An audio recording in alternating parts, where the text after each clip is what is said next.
Оның артынан талай рет сөзін салып келе жатқан Берік бүгінде оның артынан гүлін ұстап алып жүгіріп келеді. Үміт, тоқташы, өзің жылдам жүреді екенсің, сені қуып әрең жеттім ғой. Мынау саған деп қолындағы гүлін Үмітке ұсынды. Үміт оны алғысы келмей біраз тұрды. Алайда Берік те оңай жігіттің қатарынан емес еді. Оған гүлін ұсынып, сезімін алғаш болып бетіне айтқан алғашқы жігіт еді. Үміт өзіне жігіттер сөз айтпасын деп жігіттерге қатал қарайтын. Қанша қаталдық танытса да осы бір сұлу бойжеткеннің ішінде бір жұмбақ барын, оның жүрегінің нәзіктігін Берік алғаш көргенде-ақ аңғарған еді. Оның айтқан сөздерін үнсіз тыңдап болған. Үміт, болдың ба? Сен сияқты бір көріп ғашық болатындар ертең қызды жылатып тастап кететіндердің қатарынан. Маған мұндай ертегіңді айтпа деп гүлін қолына ұстатып кетіп қалды. Берік көп дайындалған еді. Оның шынайы сезімін көре алмаған Үмітке емес, сезімін дұрыс жеткізе алмаған өзіне ренжіп қала берді. Қасындағы құрбысы болса Үмітке: Үміт, сен тым қатты кеттің. Неге оны алаяқ деп ойлайсың деді. Ой құрбым, қойшы оны, мен өзіме ұнайтын адамым бар, деді Үміт. Ол кім? Деп таң қалды құрбысы. Ол кереметші, өзі байсалды, біраз жас айырмашылығымыз бар әрине, бірақ менің үмітім де бар, себебі ол үйленбеген екен, деді Үміт. Ол кім? Өзі сенен үлкен бе? Деп шошыды құрбысы. Сен оны танисың, құрбым, ол бізге сабақ береді, жаңадан келген, деді Үміт. Әлгі Құрбан ағайды айтып отырмаған шығарсың, деді құрбысы. Дәл таптың жаным, иә, сол кісі. Мен оған ессіз ғашықпын, деді Үміт. Есің дұрыс па? Ол қайда, үлкен адам ғой, деді құрбысы. Несі бар? Махаббат жасқа қарамайды деп жымиды. Әй, тентек қыз, кейін өкініп жүрмеші, деді құрбысы. Жоқ, өкінбеймін, махаббат ұлы сезім, оның жасы маңызды емес, деді Үміт. Келесі күні Үміт оқудан соң Құрбанды түскі асқа шақырды. Құрбанда жас әрі сұлу қызға қарсы болмай кездесуге келеді. Екеуі кеңінен таныса сөйлесе кетті. Құрбанда өзіне жақын тартты. Үміт онымен суретке түсіп алды. Онымен кездескен Үміт бақыттан басы айналып, оған деген сезімі өрши түседі. Үйіне жүздері бал-бұл жайнап келген көрген анасы оған: Қызым, байқаймын, бүгін көңілді көрінесің ғой, деді. Иә, анашым, мен сондай бақыттымын, деді Үміт. Бөлмесіне кіріп кетті. Бөлмесінде ол Құрбан екеуі түскен суретке қарап ойға шомып кетті. Оның сөздерінен шынайылық көрген Үміт өзіне лайық санайды. Оны ойлап суретіне қарап әрі-бері дөмпешіп шыққан Үміт құрбысына қоңырау шалады. Оған Құрбанмен кездескенін айтады. Құрбысы оның кездесудің ғашықтығын құптамады. Үміт, ол сенен үлкен. Оны жақсы танымайсың. Әлі де болса ойланшы. Кеше Берік сен кеткен соң маған келіп, сенімен кездесуге көндіріп берші деп өтініш айтып жатыр. Қарашы, одан бөлек айналаңда саған ғашық болған жігіттер көп. Ал сен болсаң Құрбан ағайға ғашықпын дейсің, деді. Берік пе? Құрбым, білесің ғой, оны сүймеймін. Мен тек бір жанды сүйемін. Басқа ешкім керек емес, деді Үміт. Алайда оның жанұясы бар шығар. Ол сені алдаған шығар, дейді құрбысы. Жоқ, оның көздері алдамайды. Ол шын айтып отыр, деді Үміт. Ал ол сені сүймесе ше? Ол маған сен сондай сұлусың деп қолымнан ұстады. Демек, аз да болса көңілі бар, деді Үміт. Сонда сен не ойың бар? Ата-анаң білсе не болады? Ата-анам түсінеді. Анам өзі де менің әкем үлкен болса да тұрмысқа шыққан. Мені түсінетін шығар, деді Үміт. Ой, құрбым, саған не айтсам болады? Тек ол сені пайдаланып жүрмесін. Байқашы, сезім жетегіне кетпеші, оған сене берме, деді құрбысы. Қорықпа, ол ондай адам емес, ол байсалды. Мен тұрмысқа шықпай ештеңе болмайды, деді Үміт. Жақсы құрбым, адамды тыңдамайсың ғой, не айтамын саған, деді құрбысы. Ал Үміт күлді де, көрде тұр, бәрі жақсы болады деді. Осылай кеш болып кеткенін байқамаған Үміт бөлмесінен шықпаған еді. Лаура оған кешкі тамақ іш деген кезде ғана бөлмесінен шығады. Үстел үстінде Үміт телефон шұқылап отырады. Оны көрген Лаура: «Қызым, телефоны қойсай, адам ұқсап тамағыңды же» деді. «Е, анашым» деді Үміт. «Жарайды.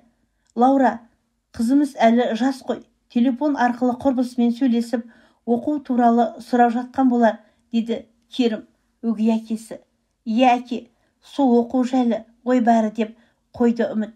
Алайда Лаура оны жақтыра қоймады.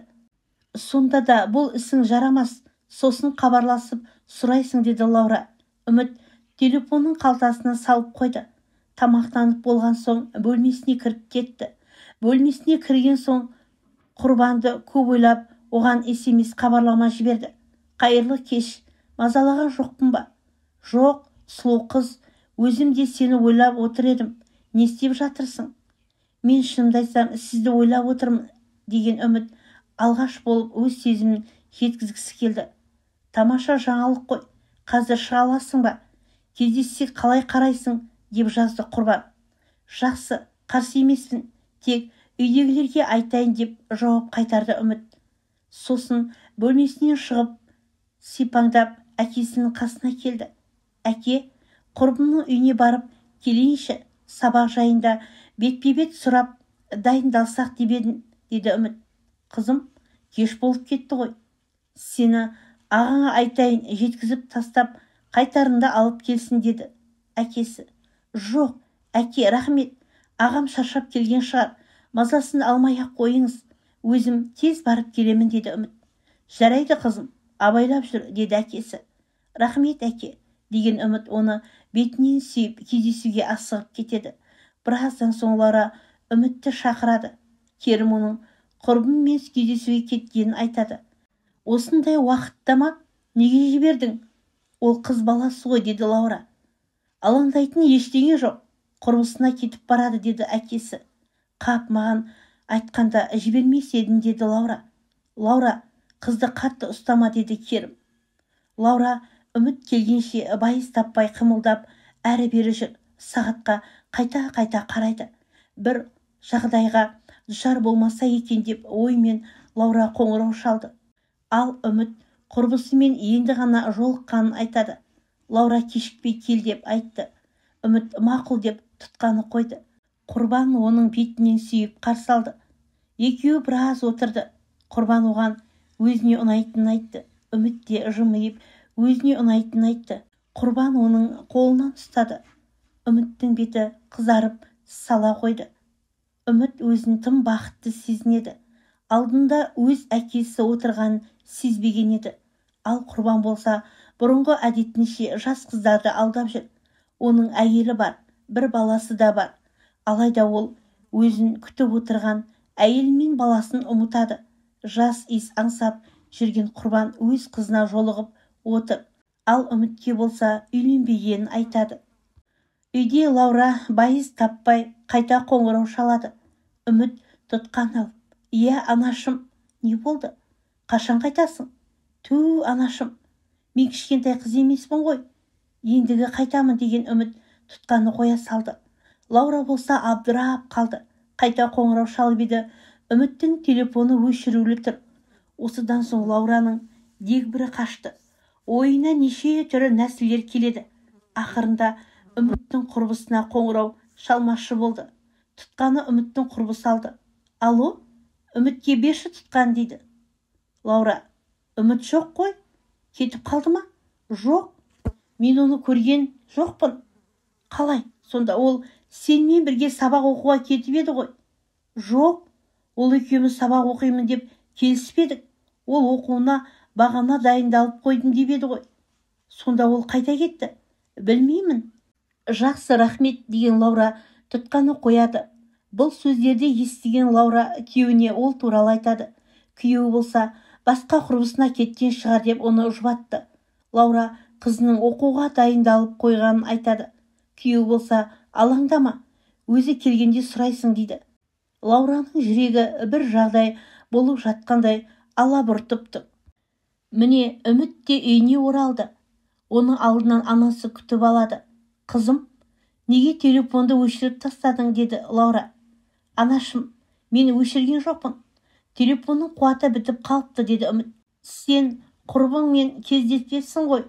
Сонда кіммен кездесіп жүрсің, деді Лаура. Анашым, жүріңіз. Мен сізге бір нәрсе айтуым керек, деген Үміт анасының бөлмесіне кіргізді. Иә, не болды? Бір нәрсе бүлдіргеннен саумысың? Айтсаңшы, ертерек, деді Лаура. Анашым, не бүлдіремін? Сабыр сақтап, мұнда отырыңызшы, деді Үміт. Ал енді айт, деді Лаура. Иә, анашым, рас, құрбыммен кездеспедім. Мен жігітпен кездестім. Қайдағы жігіт? Иә, мен оны сүйемін. Ол да мені сүйетін секілді, дейді Үміт. Сен оның сүйетінін қайдан білесің? Өзі айтты. Ол айта береді. Ой, анашым, ол алдамайды. Сенбесеңіз, мен сізді онымен таныстырайын. Айтқандай оның суретін көрсетейін, деген Үміт телефондағы құрбанның суретін көрсетті. Ал Лаура есінен талып қалды. Анашым, сізге не болды, деген Үміт оның бетіне су шашты. Ал Лаура есін жия сала болмайды деп айқайлады. Үміт, ол үлкен болған соң айтып тұрсыз ба, деді. Жоқ, болмайды, дедім. Онымен кездесуіңе тыйым саламын, деді Лаура. Бірақ неге, анашым, деді Үміт. Оны уақытында білесің, деген Лаура ештеңе айтқысы келмейді. Ал Үміт болса оны көнгісі келмеді. Мен оны сүйемін деп жылады. Қызым, оны ұмыт, деген Лаура оны жұбатады. Жоқ, ол мүмкін емес, дейді Үміт. Неге, араларыңда бір нәрсе болды ма әлде, деді Лаура.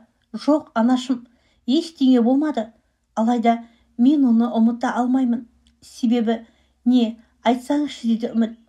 Ол сенің әкең, деді Лаура. Не? Сіздің есіңіз дұрыс па? Менің әкем жалғыз ол үйде, деді Үміт. Лаура қызына жылап тұрып болған оқиғаны айтып береді. Үміт те жылады. Өз әкесіне ғашық болғанын ойласа іші алай-түлей болады. Өзін кінәлі сезінеді. Алайда ештеңе өзгермес еді. Ертесіне Лаура мен Үміт құрбанмен кездесті. Құрбан қызының бетіне қалай қарарын білмей, өзінің арам ойы үшін қызымен кездескеніне қатты ұялды. Өзінің үйленгенін де мойындады. Осы оқиға құрбанды сабасына келтіреді. Ал Үміт болса қиналады. Алайда өмір онымен тоқтап қалмады. Ол Берікке мүмкіндік берді. Үміт Берікпен кездесе бастайды. Соңы.